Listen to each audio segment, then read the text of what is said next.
नमस्कार, मेरा नाम है सौरभ पांडे और आपका स्वागत करता हूं मैं चीती मीडिया हिंदी पर। आज हमारे साथ जो शख्सियत जुड़ रही है उनका नाम है ममता काले। ममता काले जी सामाजिक कार्यकर्ता हैं और तमाम सामाजिक मुद्दों पर ये खुलकर मुखरता से अपनी राय रखती हैं।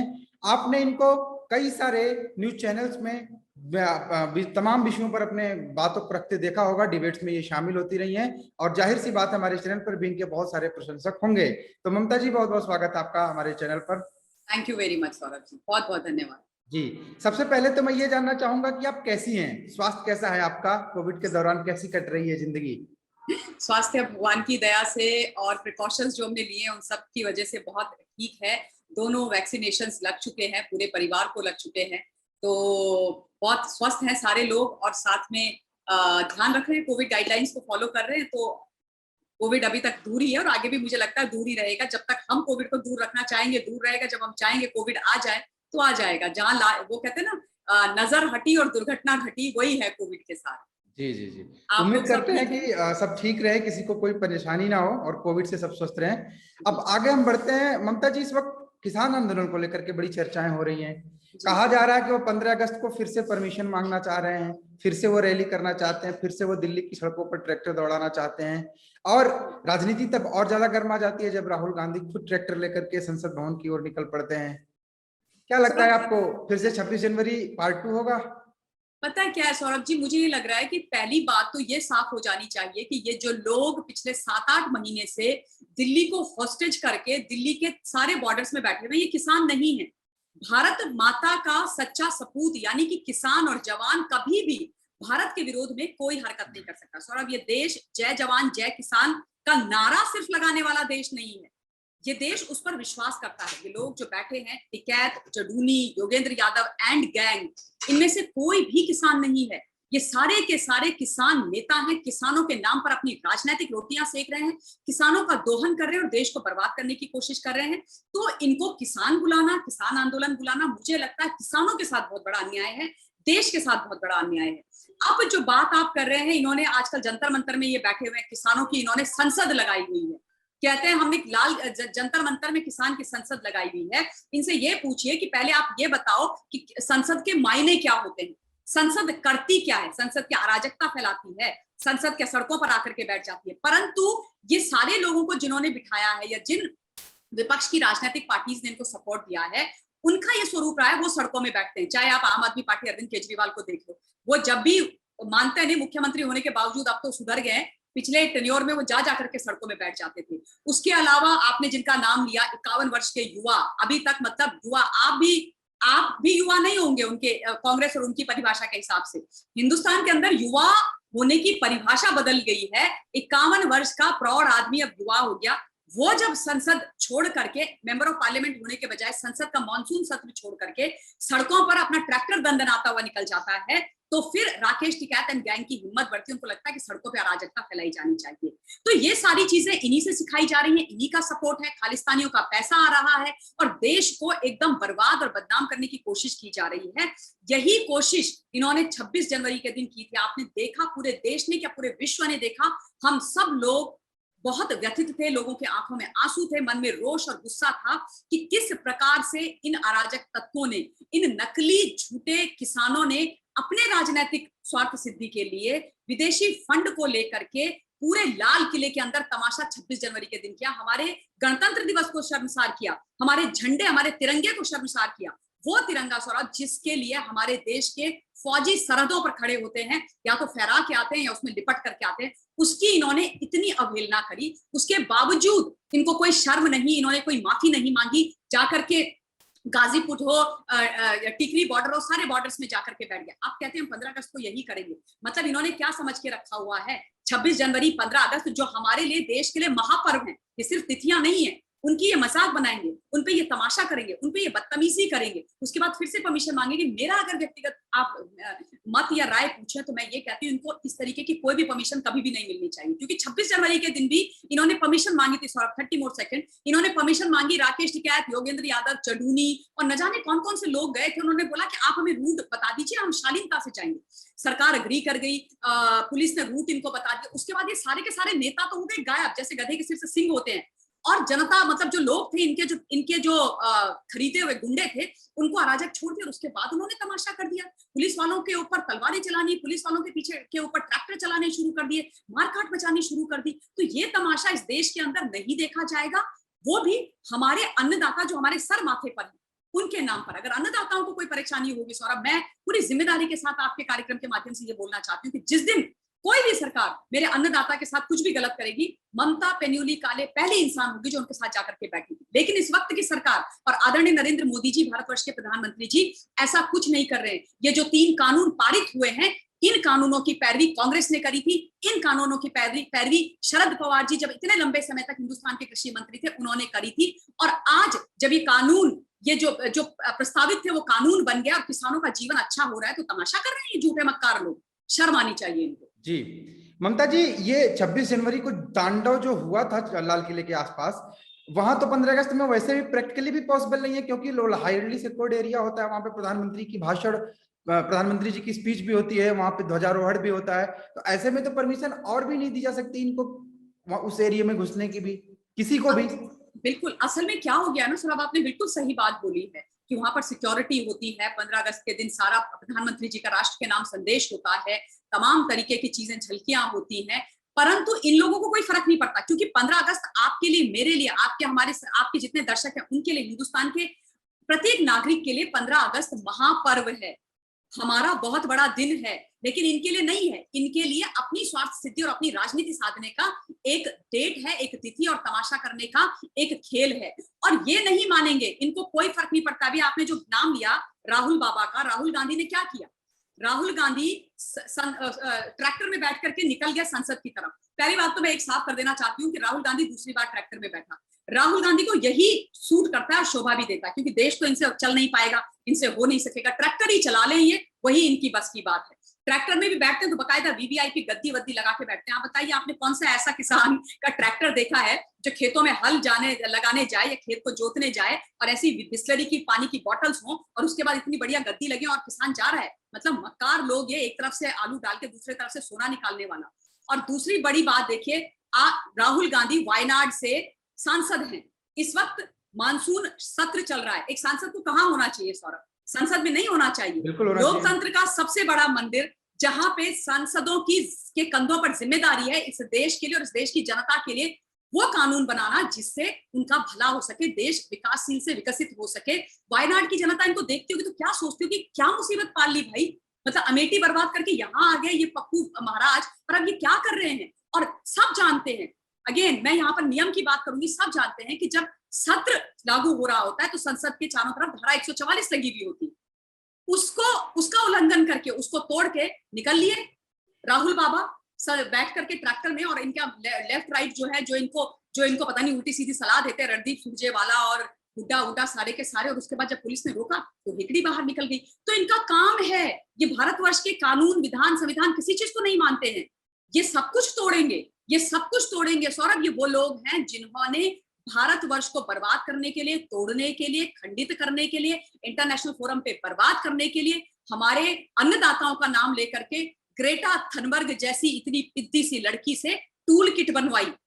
रेहाना पॉप सिंगर, लाल बाल वाली, नीले होठों वाली रेहाना पॉप सिंगर, जिसको मतलब किसानी का क नहीं पता, जो कुछ नहीं जानते हिंदुस्तान के बारे में, उससे आप ये पूछे कि भारतवर्ष के प्रधानमंत्री जी कौन है, उसको पता नहीं होगा। उससे ये पूछे कि इस वक्त भारत के कृषि मंत्री कौन है, उसको ये नहीं पता। अंग्रेजी गाने वाली रेहाना, उसको 18 करोड़ रुपए दे दिए भारतवर्ष के खिलाफ ट्वीट करने के लिए। तो एक मियां खलीफा भी आ गई थी, मुझे तो पता नहीं मियां खलीफा कौन सी कितनी बड़ी किसान है या कौन सी ऑर्गेनिक फार्मिंग वो करती है, कि उसने भी ट्वीट कर डाला कि भाई इंटरनेट नहीं चल रहा है, किसानों को बड़ी परेशानी हो रही है। भाई तुम्हारा खुद का तलाक हो रहा है, तुम उसको बचा लो, तुम अपना जो काम कर रही हो उसको कर लो। तुम्हारी खेती इंटरनेट पे होती होगी, हिंदुस्तान के किसानों की खेती इंटरनेट पे नहीं होती है। और ऐसे दोगले लोगों की जरूरत भारतवर्ष को नहीं है। पर क्या करें, जब धरती के अंदर मीर जाफर होंगे ना सौरभ, तो ही ऐसा होगा। घर का भेदी लंका ढाए, मीर जाफर हैं ये, राहुल, ये सारे के सारे लोग, ये आम आदमी पार्टी के नेता, ये कम्युनिस्ट, ये सारे के सारे जो बैठे हुए हैं, ये कौन है? ये इस देश को तोड़ने वाले लोग हैं। ये इन लोगों को शह देते हैं, तब जाकर के विदेशी लोगों की इतनी हिम्मत होती है कि वो भारतवर्ष के खिलाफ बोलते हैं। तो ये समझ लीजिए आप कि ये कुछ भी करेंगे, लेकिन इनको रोकना है। मैं ये निवेदन करना चाहती हूँ दिल्ली की पुलिस से, गृह मंत्रालय से, हिंदुस्तान के आदरणीय प्रधानमंत्री जी से और गृह मंत्री जी से, कि इनको ये हमारे महापर्व, हमारे 15 अगस्त के दिन किसी बड़े प्रकार का तमाशा ना करें, और ना ही इनको कोई परमिशन मिलनी चाहिए, क्योंकि ये तमाशा हिंदुस्तान का नागरिक बर्दाश्त नहीं करेगा। हमारे जितने भी स्वतंत्रता संग्राम सेनानी हैं, उनके ऊपर ये बहुत बड़ा कुठाराघात होगा, उनके लिए बहुत अपमान होगा अगर इनको परमिशन मिली और इन्होंने कोई भी तमाशा उस दिन किया। जी ममता जी, राकेश टिकैत का एक और स्टेटमेंट आया जिसमें वो कह रहे हैं कि इस बार हम लखनऊ को भी घेरेंगे, ठीक उसी तरह जैसे हमने दिल्ली को घेर रखा है। लखनऊ को भी बंधक बनाने की इनकी योजना है। इस बारे में भी कुछ कहना चाहेंगे आप? राकेश टिकैत की एक फोटो वायरल हुई थी। राकेश बाबा का एक टेंट दिखा था जिसमें बकायदा एसी लगा था, कारपेट लगा था, और उसमें राकेश टिकैत मस्त सो रहे थे। हिंदुस्तान का गरीब किसान है राकेश टिकैत। पहले मैं राकेश टिकैत जी बुलाया करती थी, मैंने इनके साथ बहुत सारी डिबेट्स भी करी हैं, मैं टिकैत जी बुलाया करती थी, लेकिन अब मेरे आंखों से ना पट्टी हट गई है। मुझे लगता था ये इतने बड़े किसान नेता के पुत्र हैं, इनके पिता का मैं सम्मान करती हूँ, लेकिन इन्होंने अपने पिताजी की जो लेगेसी थी उसको भी खत्म कर दिया। इससे अब मैं इनको टिकैत बाबा, राकेश टिकैत, राकेश डकैत, और मतलब ऐसे ही बोलती हूँ। मुझे कोई परेशानी नहीं है बोलने में, और ना ही मुझे दुख होता है, क्योंकि मैं अपने शब्दों की मर्यादा को हमेशा ध्यान में रख करके बात करती हूँ। लेकिन ये राकेश टिकैत डिजर्व नहीं करते हैं किसी भी प्रकार का जी लगाना या सम्मान लगाना। मतलब एसी टेंट में सो रहे हो, विदेशी पैसे से तमाशा कर रहे हो आप, इनको पूरी तरीके से इन्वेस्टिगेट होना चाहिए कि फंड कहां से आ रहे हैं, कहां से एसी टेंट लग रहे हैं। मैं अभी कुछ दिन पहले उत्तराखंड से वापस आ रही थी, गाजीपुर बॉर्डर में इतनी बुरी हालत हो जाती है, सारे का सारा बंद है, मकान बनाने इन्होंने वहां पे शुरू कर दिए हैं, टेंट तंबू के तंबू लगे हुए हैं परमानेंट, और इतनी तकलीफ हो जाती है, जो रास्ता आप 15 मिनट में तय कर सकते हो वो 1 घंटा लग जाता है। मतलब जनता को आप परेशान कर रहे हो, आम जनता को परेशान कर रहे हो, आपको शर्म नहीं आती? और दिल्ली को इतना परेशान कर रहे हो 7-8 महीने से, अब आप क्या टिकैत बाबा, डकैत बाबा बोलेंगे कि हम लखनऊ को करेंगे? लखनऊ में योगी बाबा बैठे हैं, जाके देखो तुम। और ये सारी जो चीजें ये कर रहे हैं ना, ये कर रहे हैं 2022 के उत्तर प्रदेश के चुनाव को देखते हुए। इनको किसानों से कोई लेना देना नहीं है, किसानों का कोई आगे पीछे इनको कोई मतलब नहीं है। किसान जिए मरे, किसान के घर में रोटी आए ना आए, किसान का बेटा पढ़े ना पढ़े, किसान की बेटी की शादी हो ना हो, इनकी बला से राकेश टिकैत से लेके सब अपना चुनाव देख रहे हैं। इनको चुनाव जीतने हैं, इनको योगी आदित्यनाथ जी को हटाना है। क्यों? क्योंकि जब तक योगी बाबा बैठेंगे तब तक जितने कुख्यात वहां के ये सारे के सारे माफिया हैं वो जेल के अंदर हैं और जनता सड़कों पर है। मुख्तार अंसारी जो इनको फंड किया करता था, अतीक अहमद जो इनको फंड किया करता था, ब्रिजेश मिश्रा जो इनको फंड किया करता था, सारे के सारों को जेल में डाल दिया है माननीय योगी आदित्यनाथ जी ने। तो अब इनको मिर्ची लगी हुई है, चाहे कांग्रेस पार्टी हो, चाहे सपा हो, चाहे बसपा हो, तो फ्रंट बना दिया, राकेश टिकैत को फ्रंट बना दिया, बाकी लोगों को, ये कम्युनिस्ट पार्टी वालों को, और उसके बाद सारा गेम चुनाव का है और कुछ नहीं है। और ये जनता को समझ जाना चाहिए, और समझ भी रही है, जनता समझ चुकी है, इसीलिए इसका कोई असर हो नहीं रहा है। एड़ी से चोटी का जोर इन्होंने लगा दिया, कोई फर्क नहीं पड़ रहा। अभी एक सर्वे निकल करके आया जिसमें साफ तौर से यूपी की जनता ने दिखा दिया है कि 2022 में 47% लोगों ने ये बताया कि हम अपना मुख्यमंत्री अगर किसी को देखना चाहते हैं तो वो सिर्फ और सिर्फ परम आदरणीय योगी आदित्यनाथ जी हैं, क्योंकि वो कर्म योगी भी हैं और वो रियल लाइफ में भी योगी। जितने भी इनके कुख्यात गैंगस्टर्स हैं जो इन पार्टीज को भी फंड करते रहे और इन लोगों को भी फंड करते रहे, जो जेल के अंदर है, चक्की पीसिंग एंड पीसिंग कर रहे हैं, वो बाहर निकलेंगे नहीं और उनकी कुर्की होगी। जितनी भी सरकारी खजाना लूट करके इन्होंने अपनी बड़ी बड़ी प्रॉपर्टीज और वेल्थ बनाई थी अरबों की, सौरभ, वो योगी जी ने जब्त करी है और आगे भी जब्त करेंगे। छोटा सा आंकड़ा देना चाहती हूँ, केवल 33 माफिया जो है ना, उनको पकड़ के और उनकी जो संपत्ति इलीगल तरीके से इन्होंने रखी थी अपने पास, सरकारी खजाने को लूट कर, जनता को लूट करके जो वापस ली है योगी जी ने, या जो उन्होंने उनसे उनकी नीलामी करके या उनको जब्त करके जो पैसा वापस सरकारी खजाने में लाए, उसका जो आंकड़ा है वो है 11 अरब 28 करोड़ और 23 लाख रुपया। आप सोचिए, तो मतलब योगी जी को क्यों नहीं वहां की उत्तर प्रदेश की जनता चाहेगी कि वो सत्ता आसीन हो?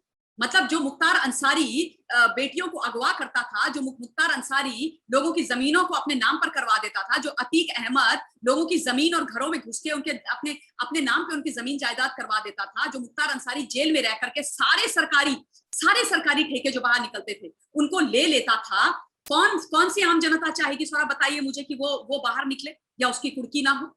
तो इस बात से इनको तकलीफ है और इसलिए ये लखनऊ घेरने की बात कर रहे हैं। पर तुम घेरो लखनऊ, वहां योगी बाबा बैठे हैं, तुम्हारे भी पोस्टर लगेंगे और तुम्हारी भी कुर्की होगी, तुम रुको अभी। ठीक है, एक विषय को अगर हम ना चर्चा करें तो थोड़ा सा मतलब ठीक नहीं होगा, हमारे दर्शक भी चाहेंगे कि इस विषय पर हम थोड़ी चर्चा करें। लव जिहाद हमेशा से हिट डिबेट का टॉपिक रहा है। लव जिहाद को लेकर के उत्तर प्रदेश में सबसे ज्यादा बात की जाती रही है। योगी आदित्यनाथ इसके खिलाफ लगातार बोलते रहे, मुख्यमंत्री बनने से पहले भी, मुख्यमंत्री बनने के बाद भी, और लोगों में भी इस चीज को लेकर के एक कह सकती हैं आपकी जागरूकता आई है। पहले लोग इसको एक पोल कपोल कहानी मानते थे, काल्पनिक थियरी मानते थे, पर कुछ एक वाकयों के बाद लोगों ने इस पर बात करना शुरू किया है।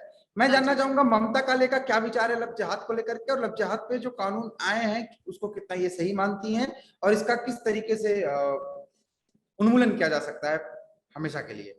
देखिए, जब भी लव जिहाद की बात होती है, मुझे वो लड़की निकिता तोमर याद आ जाती है, जिसको खुलेआम दिन दहाड़े उसके कॉलेज के बाहर गोली मार दी गई थी।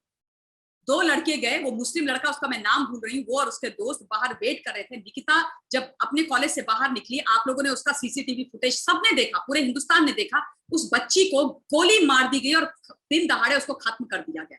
और उसका लड़की का क्या, निकिता का क्या कसूर था? क्योंकि ये गुंडा मवाली जो लड़का था, जो भी इसका नाम था, ये किसी मुस्लिम फैमिली से है। ऑब्वियसली इसके दादा और इसके चाचा सारे के सारे कांग्रेस के बड़े नेता हैं, मेवात तक इसके कनेक्शन है, और ये उसको लगातार प्रेशराइज कर रहा था धर्म परिवर्तन करने के लिए कि तुम इस्लाम में कन्वर्ट हो जाओ, उसके बाद मुझसे शादी करो।